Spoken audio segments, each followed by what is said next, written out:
저희는 순수하게 밀도 높은 정보를 전달하는 고품격 정보 채널 양신TV이기 때문에 개지는 누가 개가지소. 안녕하세요. 양신TV 거대 고양이 양신 낭식 수의사입니다.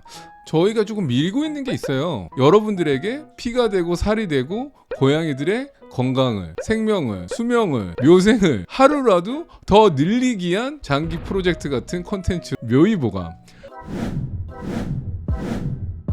우리가 일상생활 속에서 놔두고 있는데 고양이가 먹으면 안 되는 것들, 먹었을 때 문제가 생기는 것들, 이러한 것들에 대한 얘기를 해보겠습니다.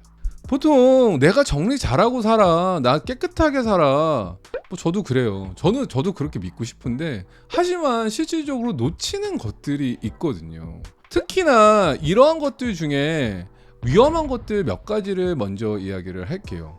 바로 너무 깔끔해서 문제가 되는 겁니다. 너무 깔끔해서 문제가 되는 것들 중에 하나가 바로 청소용 제품들이에요. 우리 집을 너무 깨끗하게 하고 싶어, 막 락스를 엄청 쓰고 청소용 제품들로 엄청 박박 닦고 다 해야 돼. 하지만 이러한 제품들도 화학 제품들이기 때문에 이거를 고양이가 습식하게 되고 핥아서 먹게 되는 경우에는 당연히 건강에 문제가 생길 수가 있습니다. 특히나 표백제나 락스 같은 것들이 좀 문제가 될 수 있어요. 간혹 락스를 과도하게 사용해서 보통 청소를 하신다던가 닦는 경우에는 고양이가 화장실 들어가서 이런 거 핥아 먹는 애들도 있거든요. 소량씩 노출된다고 하더라도 과도하게 지속적으로 습식할 경우에는 건강상의 문제가 생길 수 있다라는 거죠. 그래서 꼭 락스를 절대 사용하지 말라는 거는 아니지만 락스를 사용할 때는 물에 희석해서 사용하거나 유의가 필요합니다. 고양이가 갑자기 식욕이 떨어진다던가 소화기 증상을 일으킨다던가 입에서 구취가 난다던가 이럴 수 있으니까 바로 병원에 데려가실 필요가 있는 거죠. 여름철이 되면은 싫은 거 뭐예요? 저는 제일 싫은 게 모기예요. 모기가 엄청나게 오죠. 저는 그래도 약간 고층 아파트에 살고 있는 편인데도 불구하고 모기가 여기까지 올라와? 고양이한테는 심장사상충을 일으키는 매개체가 되기도 해요. 많은 분들이 모기와 같은 해충을 싫어하기 때문에 보통 해충제를 많이 쓰거든요. 살충제라던가 이러한 것들도 유의가 필요하다라는 거죠. 고양이랑 생활하시는 분들이 간혹 F킬러 같은 살충제 뿌려도 돼요? 라고도 많이들 물어보세요.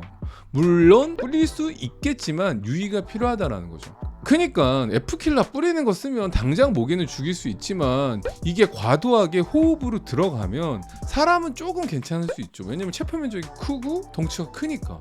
근데 고양이들은 이게 가라앉고 체고가 낮아서 보통 밑에서 이걸 흡입할 경우에는 똑같이 문제가 생길 수도 있다라는 거예요. 그래서 뿌리는 살충제보다는 훈중 제품으로 된 꽂아서 쓰는 제품들을 추천을 해드려요.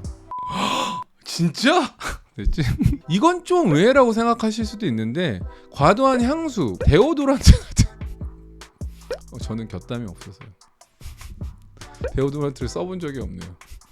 하지만 겨드랑이 내가 이거 터진다.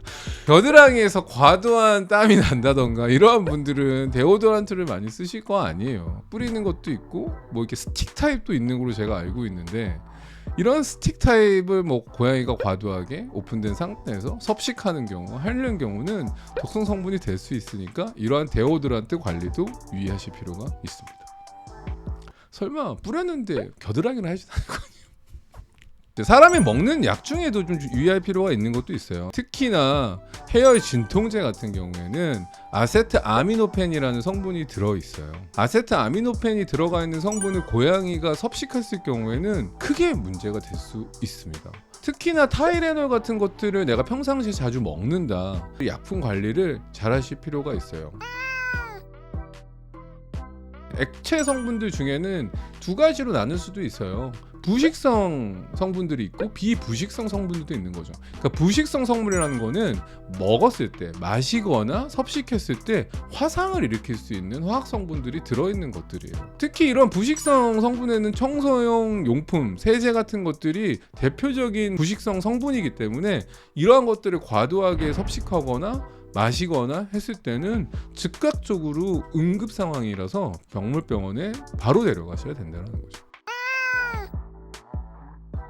하지만 비부식성인 성분들, 만약에 뭐 향수를 과량 먹었다던가 화장품을 너무 과량 먹어, 화학 제품들을 과량 먹어서 구토를 할 경우에는 고양이가 그냥 일반적으로 구토하는 것보다는 머리를 아래쪽으로 향해서 오연성 폐렴이 발생하지 않게끔 해주는 게 도움이 돼요. 또한 동물병원에 데려오시게 되면 흡수되기 전에 구토 유발제를 통해서 아니면 위 세척을 통해서 흡수를 예방할 수도 있으니까 동물병원에서 올바른 처치를 받는 것도 중요하죠. 뭐야 간혹 집에서 구토 유발을 시킨다고 과산화수소를 먹이시는 경우도 있어요. 실제로 과산화수소나 몇 가지 성분들은 동물병원에서도 구토를 유발하기 위해서 사용하는 제품인 것도 사실이지만 꼭 유의할 것은 과산화수소 원액을 먹이시는 경우도 있다라는 거죠. 원액을 먹일 경우에는 정말 전 이제 봤거든요.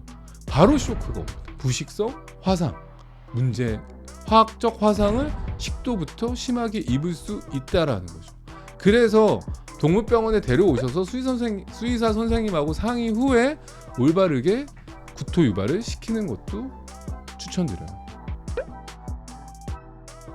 고양이가 만약에 생활용품 중에 여성분들이 많이 사용하는 액세서리들을 먹는 경우도 있어요. 머리 핀이라던가 아니면 귀걸이라던가 반지라던가 이러한 것들 먹고 오는 경우 되게 많거든요. 이러한 이물질을 먹었을 경우 위 내에서 소장으로 넘어가는 시간은 보통 빠르면 3-4시간, 늦어도 8시간까지는 위 내에서 정체될 수 있기 때문에 이 골든타임을 잊지 마시고 동물병원에 바로 데려오셔서 내시경으로 제거를 하던가 위세척을 받는 등 수술까지 가지 않게 할 수 있는 올바른 처치이기 때문에 바로 올바른 처치를 받기를 바랍니다. 오늘 묘이보감, 고양이에게 치명적인 생활 속 용품들, 여름이 다가오고 일상생활에서 쉽게 노출될 수 있는 이러한 위험 요소들, 고양이와 행복하고 건강하게 살 수 있었으면 좋겠습니다. 오늘 내용이 도움이 되셨다면 구독과 좋아요, 댓글까지, 구독과 구조대